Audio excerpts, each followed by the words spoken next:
안녕하세요. 우리 채널 오시기를 환영합니다. 오늘의 사연을 소개하겠습니다. 어느 주말 오랜만에 가족들과 외식을 하고 집으로 돌아왔는데요. 엄마에게 전화가 걸려왔습니다. 쌍둥이 아빠가 다녀갔어. 또 왔어? 참 대단한 인간이네. 거기가 어디라고 자꾸 찾아오는 거야? 말도 마라. 얼굴이 아주 반쪽이 됐어. 저번 달에 왔을 때보다 살이 더 빠졌더라. 가만히 얘기하는 거 들어보니 아주 사는 게 아닌 모양이야. 그걸 왜 나한테 말하는 거야? 그 인간 이름만 들어도 소름 끼치는데. 그러게 말이다. 나도 이번에는 쌍둥이 아빠한테 단단히 일렀다.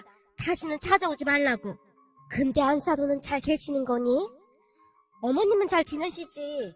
그 인간한테 어머님 얘기 절대 하면 안 돼. 도대체 이게 뭔 일인지 모르겠구나. 엄마도 이제부터는 그 인간 집안에 들이지 마.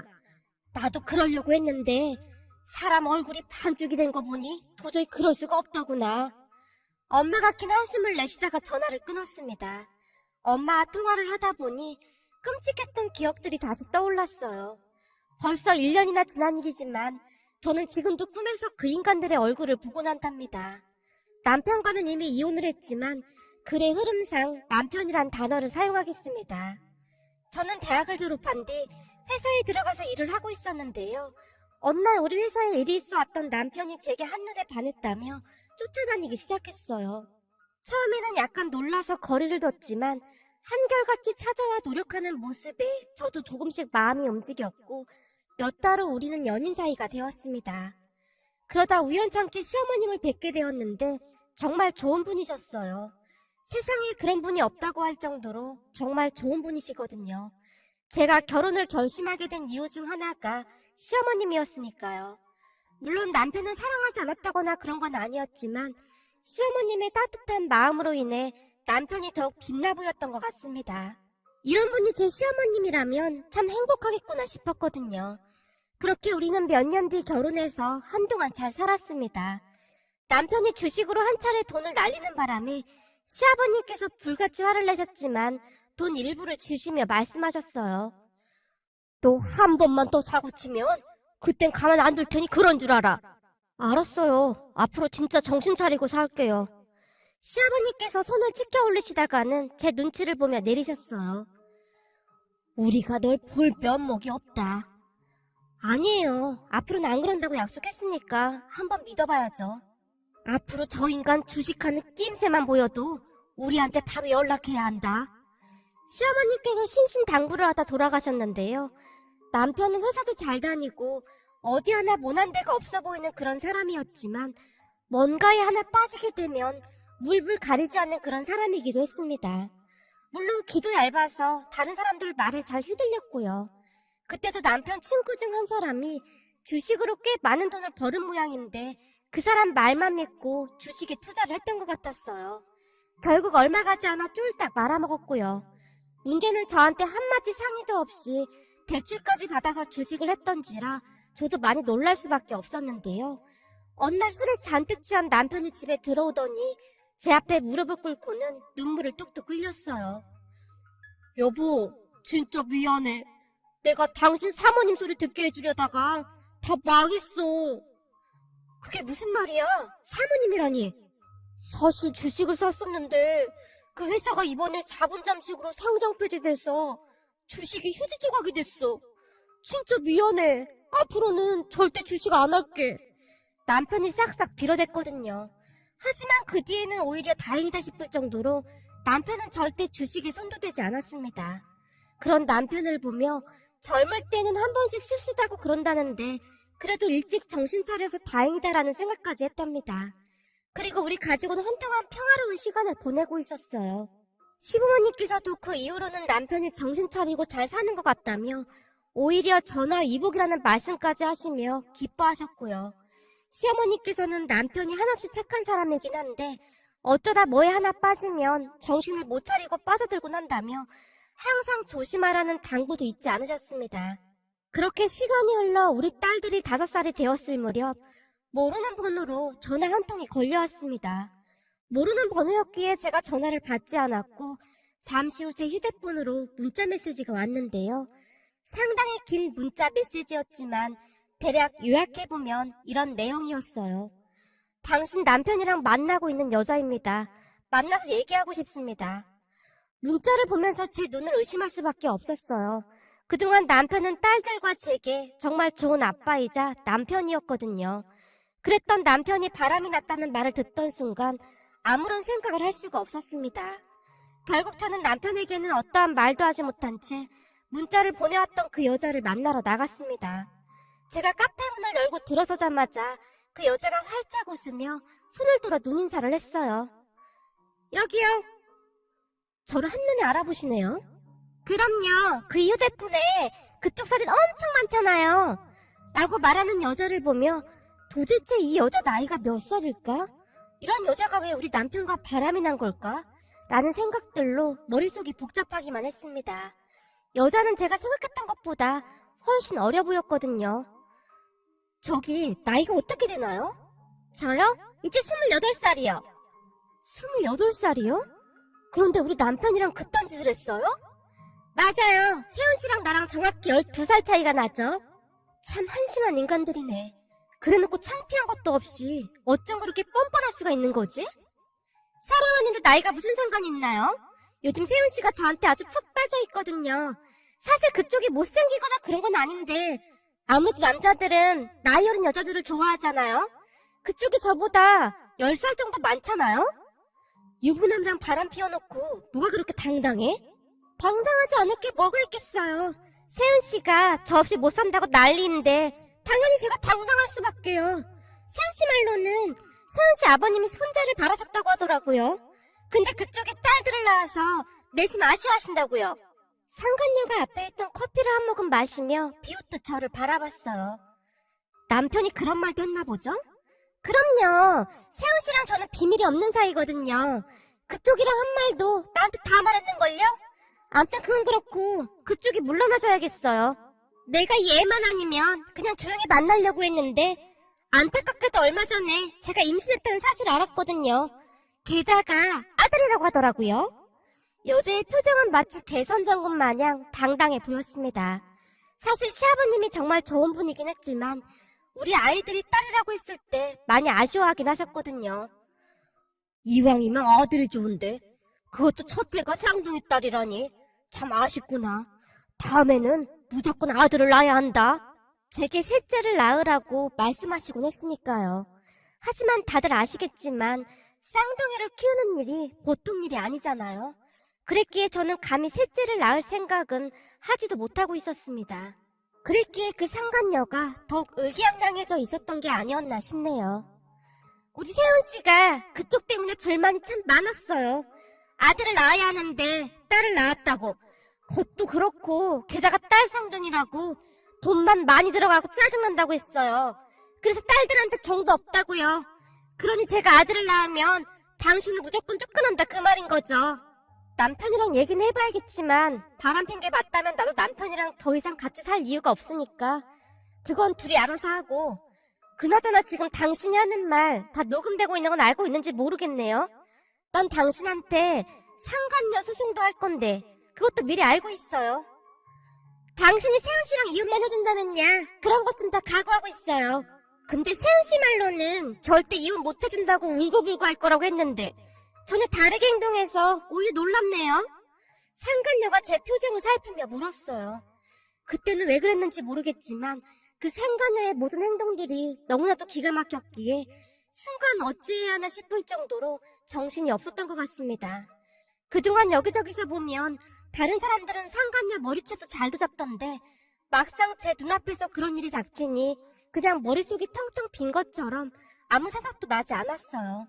그날 그 상간녀에게 했던 말조차도 제대로 기억에 나지 않을 정도였으니까요. 그날 집에 돌아와 거울을 봤는데 제 몰골과는 다르게 상간녀의 얼굴은 얼굴에 생기가 가득해 보이기까지 했거든요. 거기다 남편의 아들을 가졌다면서 아주 의기양양하게 말하는 그 상간녀로 인해 순간 잠시 정신이 아득해졌던 게 아니었나 싶습니다. 생각해보세요. 그 순간 어느 누가 제정신일 수가 있겠습니까? 그런 상간녀의 말로는 남편과 동호회에서 만났다고 하는데요. 여기서 이름을 밝힐 순 없지만 남편이 건강을 위해 운동을 하겠다며 한참 전부터 동호회 활동을 하고 있었거든요. 그때 당시 제 생각에는 주식이나 딴짓하는 것보다 운동이 낫겠다는 생각으로 열심히 하라고 응원까지 해줬는데 그 동호회에서 둘이 눈이 맞았다니 더 이상 할 말이 없더라고요. 그냥 자포자기한 그런 심정이 아니었나 싶습니다. 그렇잖아요. 남편의 아이까지 가졌다고 하면서 그리도 당당히 말하는데 제가 뭘 어찌할 수 있겠습니까? 그리고 남편이 뭔가에 한번 빠지면 절대 헤어나오지 못한다는 것을 너무나도 잘 알고 있었던지라 저는 그저 딸들에 대한 양육권과 위자료를 받아서 빨리 끝내야겠다는 생각뿐이었습니다. 물론 아빠 없이 자랄 딸들을 생각하면 눈물이 앞을 가리긴 했지만 그렇다고 해서 바람난 아빠 밑에서 딸들을 키우는 건 더더군다나 안 된다는 생각뿐이었거든요. 그렇게 시종일관 상간녀는 너무나 당당하게 제게 이혼하라며 압박하듯 말을 했습니다. 그런 상간녀를 보며 아무렇지도 않은 척 자리에서 일어나 밖으로 나와 잠시 거리를 걷다가는 다리에 힘이 풀려 그대로 주저앉아버리고 말았습니다. 이런저런 생각에 눈물이 멈추질 않았거든요. 무엇보다도 우리 딸들이 너무나 불쌍하다는 생각만 들었어요. 잠시 눈물만 흘리고 있다가는 번뜩 정신을 차리고 시댁으로 향했습니다. 맞벌이를 하고 있었기에 우리 딸들을 시부모님께서 돌봐주시고 계셨거든요. 시댁에 들어가기 전 크게 숨을 한번 들이마신 뒤 현관문을 열고 안으로 들어갔는데요. 왔니? 애들은 안방에서 자고 있다. 근데 너 얼굴이 왜 그 모양이야? 어머님, 저 이제 어떡해요? 순간 제 눈에서 다시 눈물이 비오듯 쏟아져 나오고 있었어요. 얘, 너 왜 그러니? 무슨 일이야? 어머님, 아버님, 애들 아빠가 바람이 났어요. 뭐? 바람? 너 그거 확실한 거냐? 그걸 네가 어떻게 알았어? 시아버님의 목소리가 거실을 가득 메웠는데요. 여보, 애들 깨겠어. 조용히 좀 말해. 내가 지금 조용히 말하게 생겼어? 너 그거 어떻게 알았어? 네, 아버님. 지금 애들 아빠랑 바람났다는 여자 만나고 왔어요. 뭐? 그 여자가 널 찾아왔어? 그런 여자를 네가 왜 만나고 있어? 그냥 우리한테 말하면 될 것을. 사실 확인해야 하잖아요. 제가 녹음 다 해놨는데 여자가 보통이 아니에요. 그런 걸 녹음을 뭐하라 했어? 그냥 우리한테 말하면 될 것을. 아니 당신 그게 무슨 말이야? 이런 마당에 당연히 녹음해야지. 잘했다. 아주 잘했어. 어머님, 저 애들 아빠랑 갈라서려고요. 아니 애들도 있는데 어쩌려고 그래. 그 여자 말로는 뱃속에 애도 있대요. 어머님도 잘 아시잖아요. 애들 아빠 뭐에 한번 빠지면 헤어나오지 못한다는 거요. 거기다 그 여자 뱃속에 아이가 아들이라고 하더라고요. 뭐? 아들? 진짜 아들이라고 했단 말이냐? 순간 시아버님의 눈이 커져 있었어요. 그렇다고 하더라고요. 그 여자 말로는 분명히 아들이라고 했어요. 아들이란 말에 애들 아빠가 저랑 정리하고 그 여자랑 살겠다고 했다네요. 하필 아들이 그쪽으로 찾아올 게 뭐냐? 그러게 네가 아들을 낳았으면 좀 좋아? 시아버님께서 한탄스러운 듯 외치셨는데요. 당신 지금 그게 무슨 말이야? 지금 이 와중에 뭔 놈의 아들 타령이야? 애미야, 난 항상 네 편이다. 내 심정으로는 너한테 한 번만 참아달라고 애원이라도 하고 싶다만 내가 너한테 그러면 안 될 것 같구나. 그러니 너 하고 싶은 대로 해라. 넌 직장도 있고 혼자 애들 잘 키울 수 있을 게야. 어디서 할 짓이 없어서 바람을 피워 바람을. 시어머니께서 온몸을 부들부들 떨고 계셨어요. 어머님, 아버님, 그동안 애들 잘 돌봐주셔서 감사했어요. 조만간 애들 데리고 짐 싸서 집에서 나가겠습니다. 제 눈에서 눈물이 쉴 새 없이 쏟아져 나오고 있었고 시어머님이 그런 저를 꼭 안아주셨어요. 사실 그때 당시 저희가 살고 있던 아파트가 시어머님 명의로 된 아파트였기에 이혼을 하게 되면 더 이상 그곳에 있을 이유가 없었으니까요. 그렇게 시어머님과 저는 한동안 부둥켜 안고 눈물만 흘리고 있었고 시아버님은 긴 한숨만 내쉬고 있었습니다. 그 여자 뱃속의 아이가 아들이라는 소리를 듣고부터 시아버님의 얼굴이 많이 복잡해 보였다고 해도 과언이 아닐 정도였어요. 그렇게 잠시 후 남편이 놀라서 시댁으로 뛰어들어오다시피 했는데요. 너희는 이제는 하다 바람을 피워? 처자식 놔두고 이게 뭐하는 짓이야? 여보, 진짜 미안해. 나도 그러고 싶어서 그런 게 아니라 어느 순간 보니까 내 마음이 그 사람한테 가 있더라고. 나도 잘못된 거 알고 몇 번이나 끊어내려고 했는데 이 마음이라는 게 말을 듣질 않더라고. 그 와중에 그 사람이 임신까지 하게 된 거야. 그 사람 몸도 많이 약해서 내가 잘 챙겨줘야 해. 지금 음식도 잘 못 먹고 있거든. 역시나 남편은 제 예상을 빗나가지 않았어요. 말을 하는 내내 그 여자 걱정뿐이었으니까요. 딸들과 제 걱정은 안중에도 없었거든요. 그런 와중에 남편이 쐐기를 박듯 시아버님을 보며 외쳤는데요. 아버지,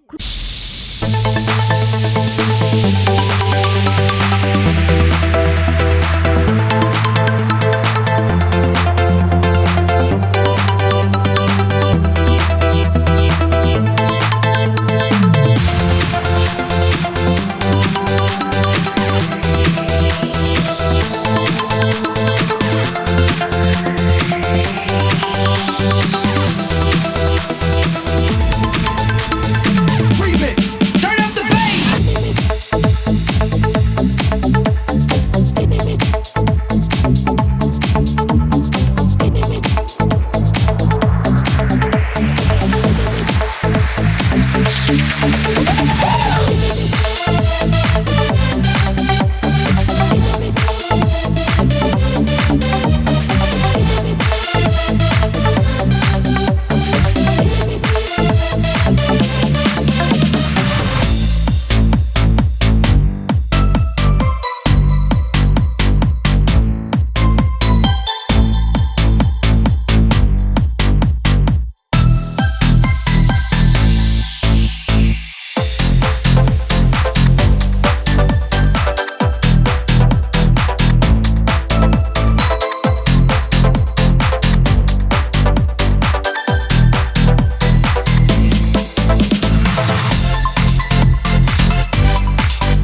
근데 그 사람 뱃속에 아이가 아들이래요. 아버지도 계속 아들 원하셨잖아요. 이번엔 내가 떡하니 아들 안겨드릴게요. 뭐가 어쩌고 어째? 그게 지금 네 처앞에서 할 말이냐? 이런 정신 나간 놈아. 내가 널 낳고 미역국 먹은 게 아깝다 아까워. 시어머니께서 손바닥으로 남편의 등짝을 내리치고 계셨어요. 하지만 시아버님께서는 지그치 눈을 감고 아무 말씀도 없으셨는데요. 저희는 이만 가보겠습니다. 당신은 이혼서를 준비해와. 그리고 이건 당신이 유책 배우자니까 위자료도 준비해야 할 거고, 난 그 상간녀한테 소송도 할 거야. 뭐? 소송? 내가 위자료랑 양육비 다 줄 테니까 그 사람한테 소송만 하지 말아줘. 당신도 알다시피 그 사람 지금 임신 중이란 말이야. 그건 내가 할 바 아니잖아? 우리 딸들한테서 아빠를 뺏어간 것에 대한 벌은 받아야지. 여보, 제발 내가 이렇게 부탁할게. 그 사람 몸이 워낙 약한 사람이라 그러다 뱃속에 우리 아들 잘못되면 어떡해. 아버지가 좀 말려주세요. 다른 사람도 아니고 아버지가 그러고 있으면 어떡해요. 남편이 시아버님을 보며 간절한 표정으로 말했어요. 애미는 이만 가보거라. 그리고 넌 그 애 한번 데리고 와보고. 여보, 그 정신 나간 것을 왜 집에 들여? 난 꼴도 보기 싫으니까 보고 싶으면 당신이 나가서 보던지 해. 시어머님이 시아버님과 남편을 노려보며 소리쳤지만 남편은 그저 싱글벙글 해보였어요. 그때 저는 딸들을 데리고 시댁을 나왔고 며칠 뒤 시어머님이 우리 집에 찾아오셨는데요. 어머님, 여긴 어떻게 오셨어요? 그래도 내가 그동안 애들을 쭉 봐줬는데 한 번에 정을 뗄 수는 없는 노릇 아니겠냐? 거기다 너 출근도 해야 해서 정신 하나도 없을 텐데 그렇다고 어머님께서 계속 도와주실 수는 없잖아요. 너 지금 그게 문제가 아니야. 네? 그게 문제가 아니라니요. 또 무슨 일 있었어요? 그 아범이 만난다던 그 여자 말이다. 그 정신 나간 것이 어제 집에 왔었다. 그거야 그때 아버님께서 데리고 오라고 했던 거잖아요. 그렇지. 근데 그게 문제가 아니야. 내가 어제 아주 기가 막힌 소리를 들었지 뭐냐? 기가 막힌 소리요? 그게 뭔데요? 글쎄 말이다. 그 여자를 누가 소개시켜줬냐면 말이다. 역겨워서 차마 내 입으로 말하기도 싫구나. 그게 무슨 말씀이세요? 애들 아빠랑 상간녀 서로 동호회에서 만났다고 하던데요?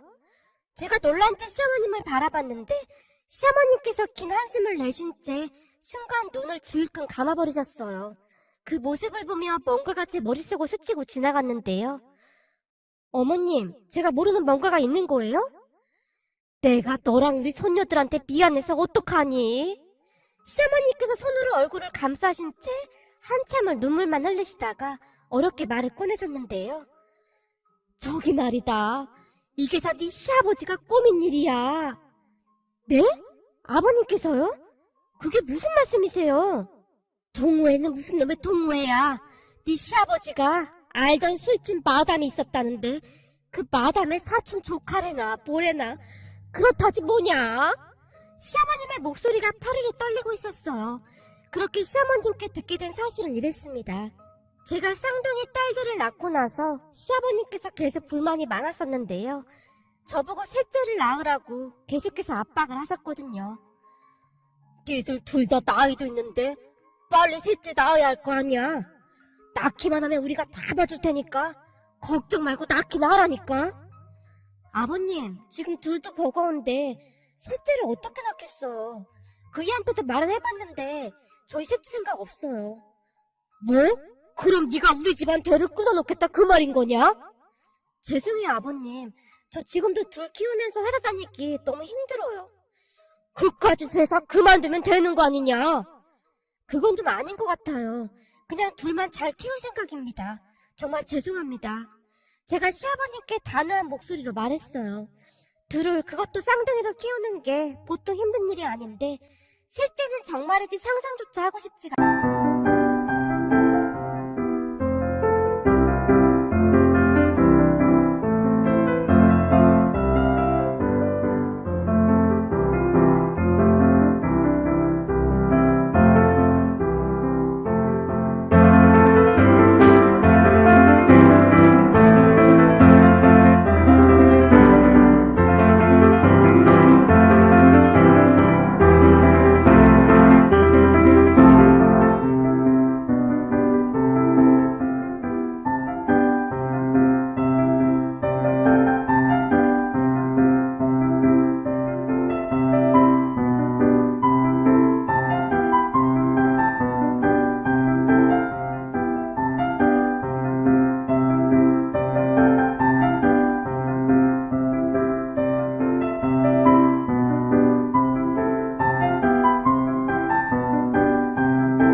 않았거든요.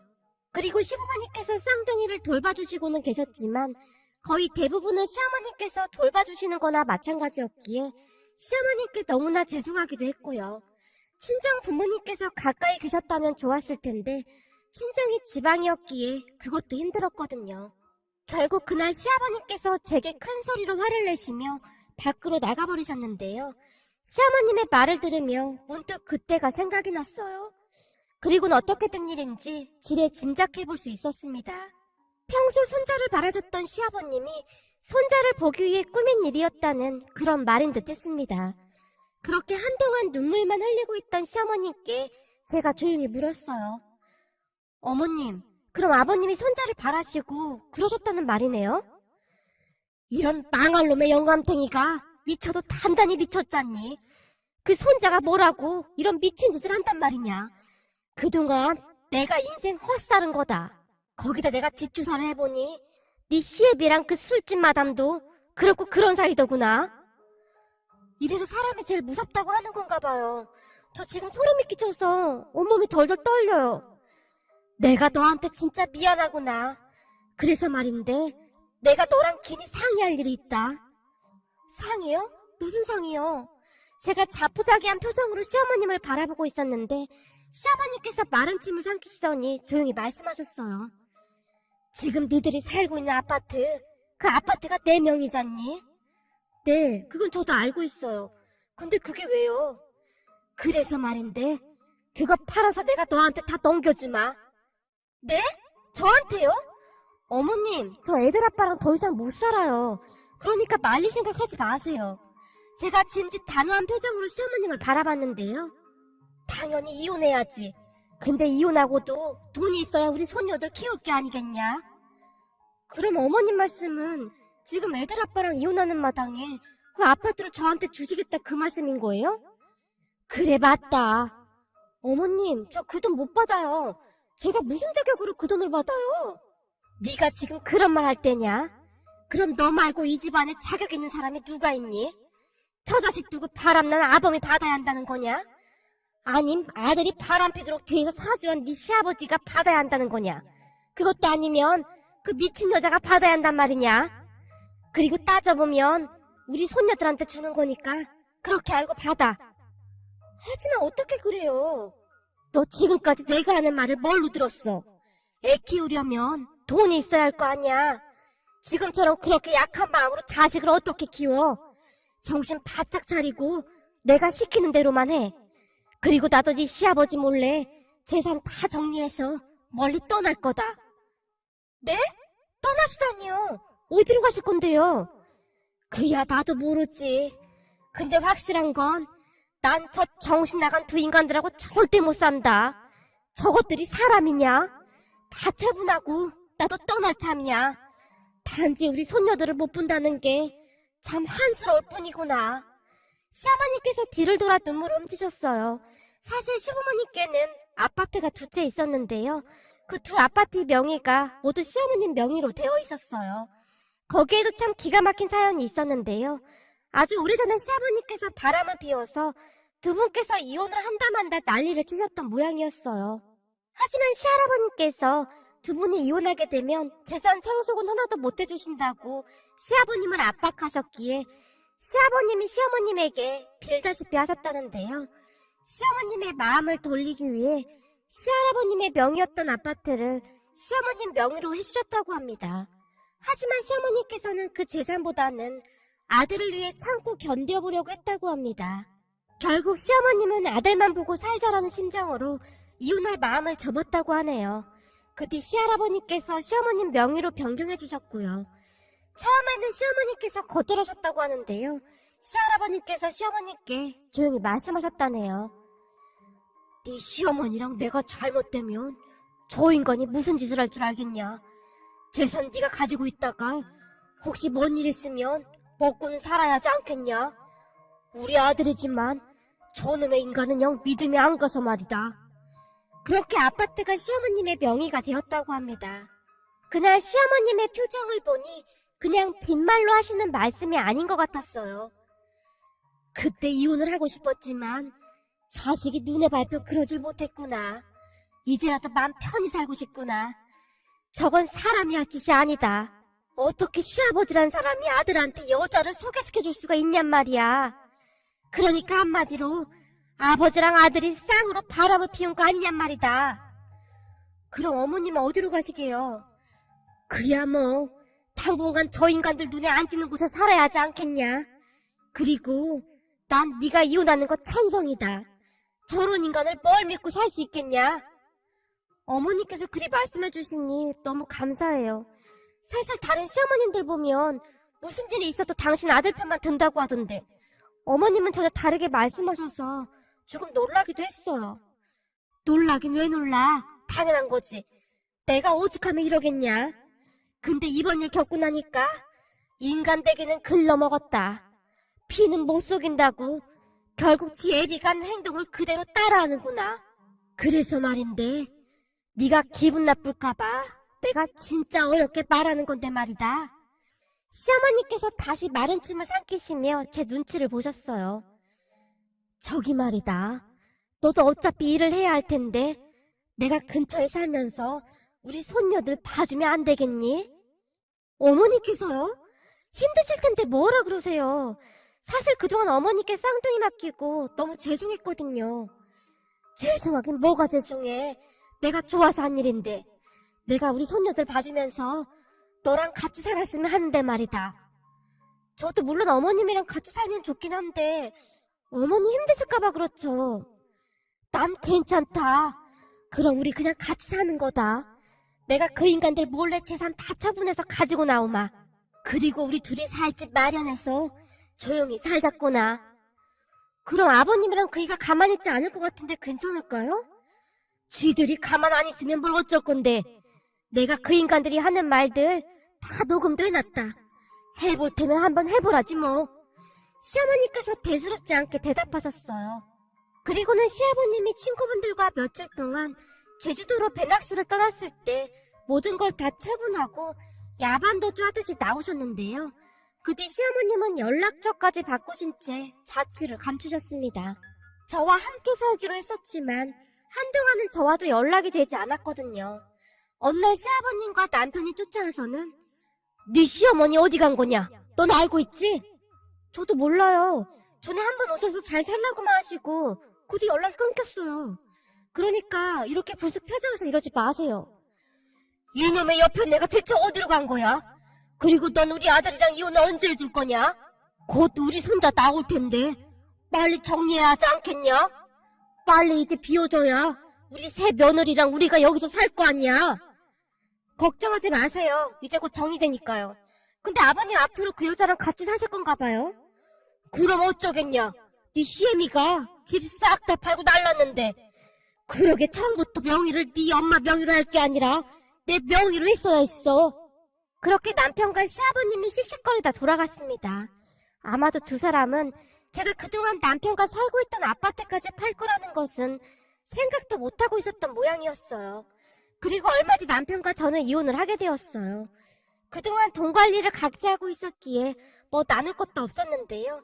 남편이 가지고 있던 돈도 얼마 되지 않았으니까요. 쌍둥이 딸에 대한 양육비를 준다는 조건으로 남편은 친권 양육권을 다 포기했습니다.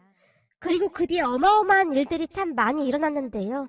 시어머님과 시아버님의 소송도 있었고 이래저래 복잡한 게 한두 가지가 아니었거든요. 결국 두 분은 이혼을 했습니다. 돈이 없는 걸 알자마자 그 술집 마담이 주랭랑을 친 건 말할 것도 없었고요.